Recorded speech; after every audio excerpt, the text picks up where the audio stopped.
కొంచెం ఖర్చుతో కూడింది. ట్రైన్ కన్నా ముందు పరిగెత్తు అంటే ఇప్పుడున్న టెక్నిక్ కదండి, అప్పుడు లేవు కాబట్టి నేను తీయలేను. ఆ ఒక్క సీన్ వదిలేసాం. అదే ఇంకో రకంగా ఏదో తీసాం, స్టోటపురం దొంగలని. సో మీరు కొంత రీసెర్చ్ అనేది చేసి వాళ్ళతోని దాన్ని రికార్డెడ్గా చేసుకొని దాని నుంచి ఒక కథ చేసుకున్నారు. అంతే. ఓకే.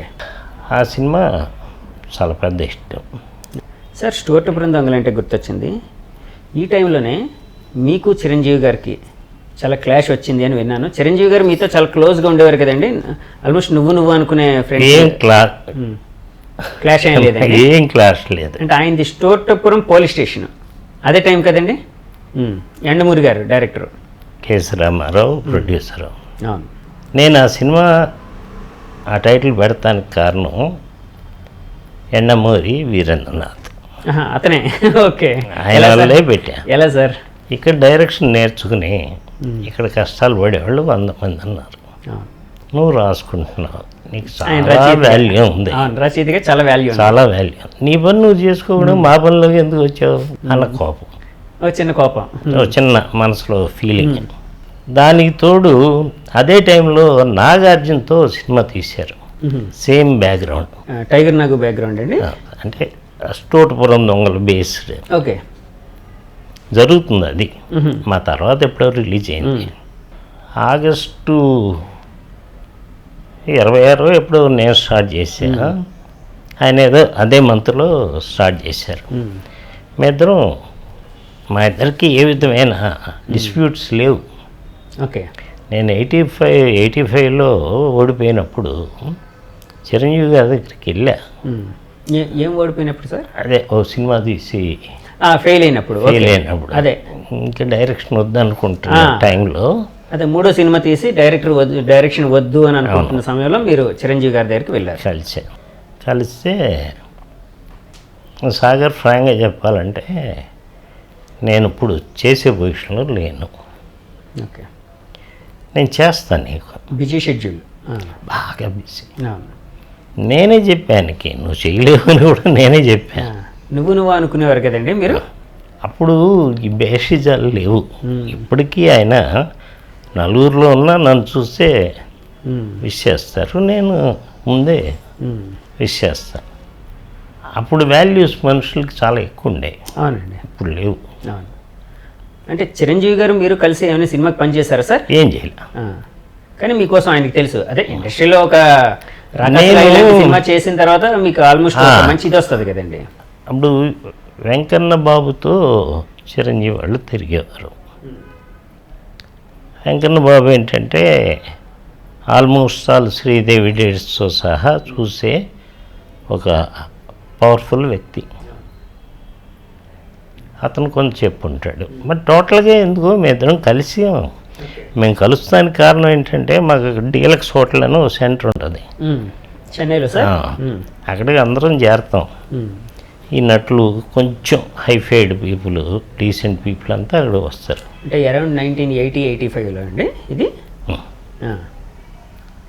ఓకే. ఇది ఇంకా ముందు నుంచే 80s నుంచి. ఈ ఆర్టిస్ట్ సుధాకర్ నాకు బాగా, కమెడియన్ సుధాకర్, వాళ్ళ ఫాదరు ఏలూరులో రైల్వే స్టేషన్లో క్యాంటీన్. నేను ఎప్పుడన్నా ఏలూరు వెళ్తే కూడా ఆ క్యాంటీన్ నుంచే మనకి ట్రైన్లోకి వస్తూ ఉంటుంది టిఫిన్. అది అడిగితే నేను చేస్తాను నీకని ఒకడికి చేయలేను. అంటే చిరంజీవి గారిని అడిగారండి? మీరు అడిగారండి? ఆయనే చెప్పారు? నేనే అడిగా, సినిమా చేస్తావా, నాకు ఇలాగ లాస్ అయింది అన్న. అంటే మీరు డైరెక్టర్గా అడిగినట్టండి, ప్రొడ్యూసర్గా అడిగినట్ట? ప్రొడ్యూసర్గా డైరెక్షన్గా నేను వద్దనుకున్నాను. డైరెక్షన్ వేరే వాళ్ళని ఎవరినో పెడదామని. అంతే, ఆయన ఇష్టం, మనకు చిరంజీవి గారు ఆప్షన్ అది. మనకు కావాల్సింది డబ్బు, మనం పోగొట్టాము, మన డబ్బులు మనకు కావాలి. మన డబ్బులు కావాలంటే చిరంజీవి ఒక్కడే అప్పుడు ఉన్న హీరో. ఓకే. ఆయన చేస్తే 100% కనీసం ఒక 5 కోట్ల లాభం వస్తుంది ఆ రోజుల్లో. అప్పట్లో అప్పుడు సుధాకర్కి, హరి, ప్రసాద్కి, నారాయణరావు గారు, నారాయణరావుకి, ఇంకెవరికో కలిపి చేశాడు. ఆయన రూమ్మేట్స్ కదండి వాళ్ళందరూ. వాళ్ళ నలుగురికి 4 పావలాలు వేసి లాభం. ఓకే, అలా మనకి ఇస్తా అన్నాడు. ఓకే, అలా సినిమా చేసుకోమని మీకు ఆఫర్ ఇచ్చారు. సినిమా చేస్తా అన్నారు. ఎప్పుడు అన్నా, అంటే చూస్తున్నావు కదా ఇవన్నీ అవన్నీ అన్నాడు. సరే, కనీసం నా టోకన్ నెంబర్ చెప్పు అన్నా. టోకన్ అంటే నువ్వు 8 9 ఉంటే నీ 10 అవుతాయి కదా, ప్రయారిటీ లిస్ట్ చెప్పమన్నారు. ఏదో చెప్పాడు. చెప్పినాక ఈ పరిస్థితుల్లో నిన్ను రోజు కలవాలా, వారంకి ఒకసారి కలవాలా, నెలకు ఒకసారి కలవాలా, ఇప్పుడు దగ్గర అయిపోయాం. అవునండి, అవును అవును, మనం అడుక్కునే పొజిషన్కి వచ్చాం కదా. అంటే అదేం లేదు, నేను చెప్తాను నీకు అన్న. ఆ తర్వాత ఈ స్టోర్పురం దొంగలు తీయాల్సి వచ్చింది. మీ ఫ్రెండ్ ప్రోత్సాహంతోనే చేసాం. ఈ చేసేప్పుడు అజయ్ అని డైరెక్టర్, అజయ్ కుమార్ గారు, అజయ్ని పిలిపించా. అజయ్ నీ కథ నాకు చెప్పొద్దు, అడుకో డైరెక్టర్. దేనికండి ఆయనకు? స్టోర్పురం పోలీస్ స్టేషన్. ఓకే, ప్యారలల్గా నడుస్తున్న చిరంజీవి గారి సినిమా, మీ సినిమా, దానికి చిరంజీవి గారి సినిమాకి అజయ్ గారు కో డైరెక్టర్. ఓకే, మీ కథ నాకు చెప్పొద్దు, నా కథ విను. మీ కథలో ఏదన్నా అది మిక్స్ అయితే నాకు చెప్పు, నేనే తీసేస్తాను అన్న.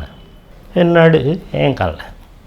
ఎప్పుడన్నా అవకాశం వస్తే చిరంజీవి గారికి చెప్పు అని కూడా చెప్పాను. మీ కథని చెప్పమన్నారు చిరంజీవి గారికి. నా కథలో ఏమన్నా పోలికలు ఉంటే నాకే చెప్పు. అదే తీసేస్తానన్నారు, తీసేస్తాను. ఈ కథ కూడా చెప్పమన్నారు చిరంజీవి గారికి. అయిపోయినాక ఏదో తాజ్ హోటల్ ఎక్కడ పెద్ద మీటింగ్ జరుగుతుంది.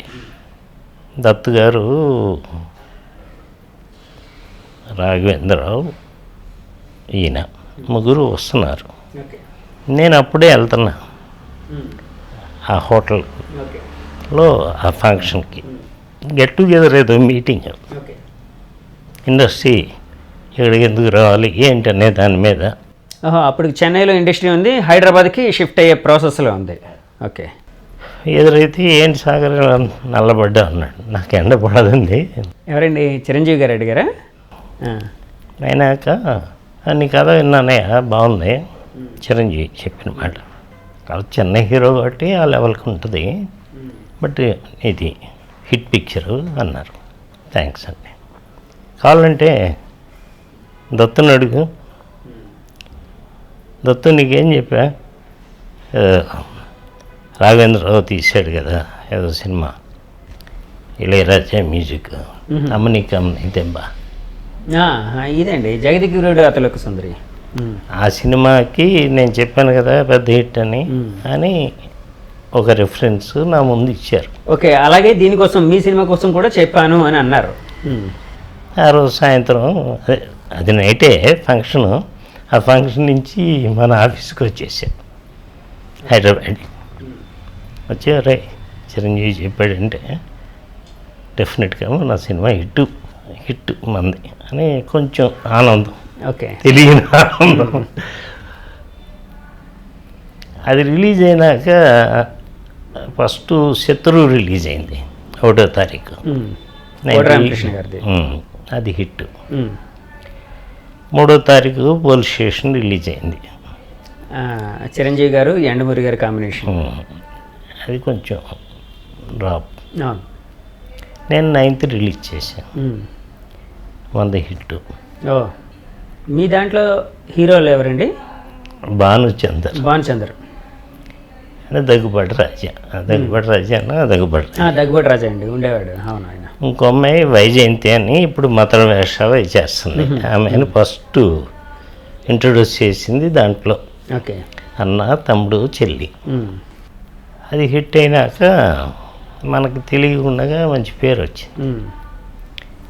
ఇప్పుడు నాకు టెన్షన్ వచ్చింది, ఏమో అన్ని సినిమాలు హిట్ అయితే పోయేది, చిరంజీవి గారి మటుకు డ్రాప్ అయింది అని నాకు తెలియకుండా నాలో ఒక ఫీలింగ్ స్టార్ట్ అయింది. నేనే తప్పు చేశానేమోనని.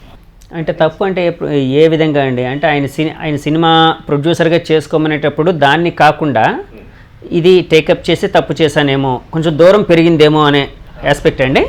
దూరం పెరుగుతుంది ఆటోమేటిక్గా, కాదన్నా దూరం పెరుగుతానికే ఎక్కువ అవకాశాలు ఉంటాయి, ఎక్కువ ఉంటాయి.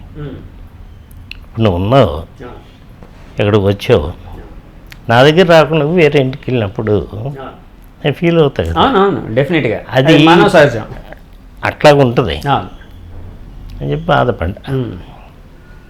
ఇటు పక్క ఇండస్ట్రీలో నువ్వు మగాడు అన్నట్లుగా మనకి ఇవన్నీ సొల్లు, ఇండస్ట్రీలో సొల్లు, ఆడ అవసరాల కోసం మనకి వేసే బిస్కెట్ అలా అయిపోయింది. మనకు సీట్ ఎక్కిస్తారు కదా సార్, ఆ టైంలో అవసరం తీరిన తర్వాత కింద పడేస్తారు, అది వేరే విషయం.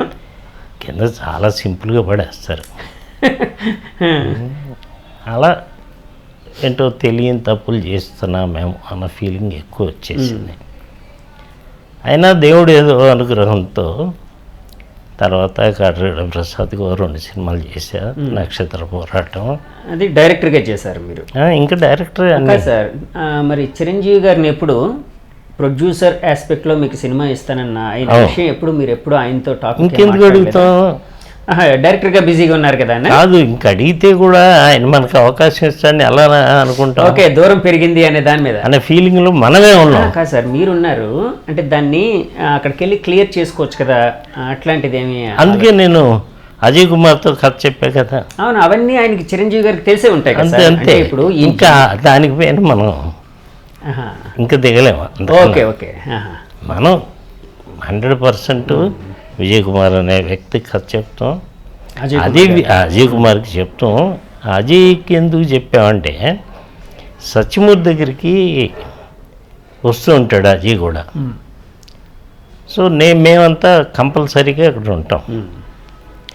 సో గ్యాప్ టైంలో చెప్పేశాం. ఓకే, ఇంకా అక్కడి నుంచి మనకి తీరిక లేదు, మనం సినిమాలు చేస్తాను ఉన్నాం. కాటగడ్డ ప్రసాద్ గారికి ఏ సినిమా సార్? నక్షత్ర పోరాటం. నక్షత్రం, అది కూడా సుమన్ భానుచంద్ర అనుకుంటా కదండి. సుమన్ భానుచందర్, అరుళ్ పాండ్యన్. చాలా పెద్ద హిట్ కదండి అది, సూపర్ డూపర్ హిట్ అనుకుంటా. ఆ రోజుల్లో హెలికాప్టర్ని ట్యాక్సీ లాగా వాడా. ఓకే, 10 రోజులు 15 రోజులు కేరళలో పెట్టి. బహుశా ఆ ఇన్స్పిరేషన్తోనే మీ శిష్యుడు వినాయక్ గారు హెలికాప్టర్లు వాడడం ప్రారంభించారేమో అండి. ఊరికి అంటున్నాను సార్, ఇన్ఫ్లుయెన్స్ ఉంటుంది కదా సార్, ఇప్పుడు గురువుల ఇన్ఫ్లుయెన్స్ ఎలా ఉంటుంది కదండి ఎప్పుడు. అంటే ఇంకా ఏదో గొప్ప చేయాలి. అదే అవును అవును, డెఫినెట్గా. కానీ నేను బుట్టే చెప్తాను, ఎవరు ఎన్ని చేసినా సోల్ లేకుండా చేస్తే ఏ సినిమా ఆడదు. సోలు ఉండి చిన్న చిన్న తప్పులు జరుగుతాయి. ఇప్పుడు ఆలు మగలు కథ కాటగడ్డ ప్రసాద్కే చేశాను, సుమను, మీనా, ఆమని. ఇప్పటికీ నా లెక్క ప్రకారం నేను చంపింది ఆమెని చివరిలో. నేను కరెక్ట్ అని ఫీలింగ్ ఇప్పటికీ ఉంది. అని నువ్వు తప్పు అని చెప్పిన విజేంద్ర ప్రసాద్ రైట్ అయ్యాడు. మన రాజమౌళి వాళ్ళ ఫాదర్ ఆయన రైట్ అయ్యాడు. ఓకే, మన Narayanarao artist. Okay, R Narayanamurthy garu మెడ్రాసులో షో వేశాము. నాకు షో వేసినాక థియేటర్లో ఆమెని చంపంగానే ఆడియన్స్ అంతా షాక్. ఓకే, వాళ్ళు ఎక్స్పెక్ట్ చేయండి అది.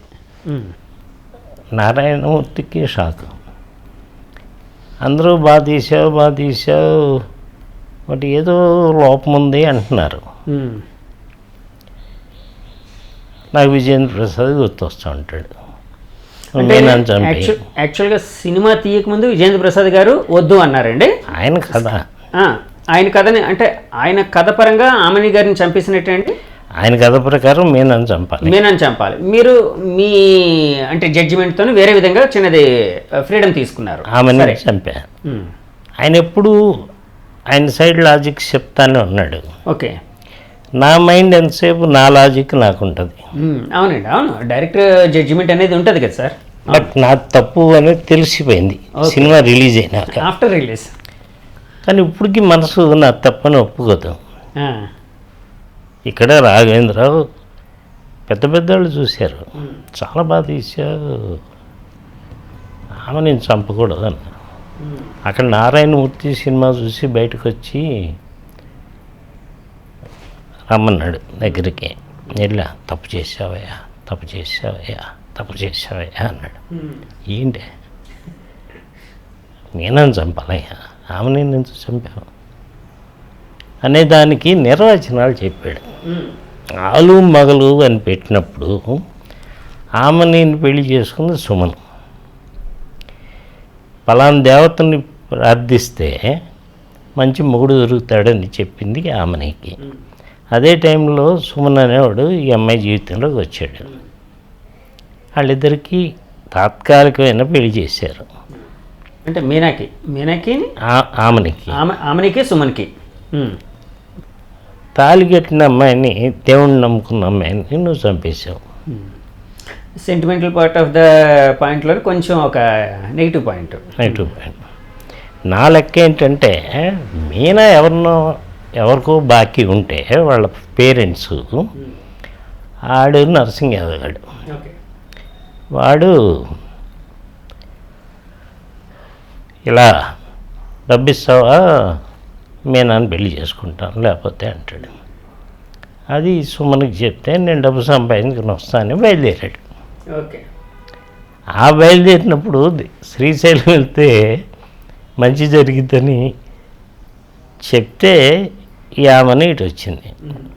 కరెక్ట్గా తిను పేరు మళ్ళీ, తన పేరు మళ్ళీ. ఈ సుమన్ అనేవాడు మళ్ళీ మళ్ళీ అని పిలుస్తా పాట.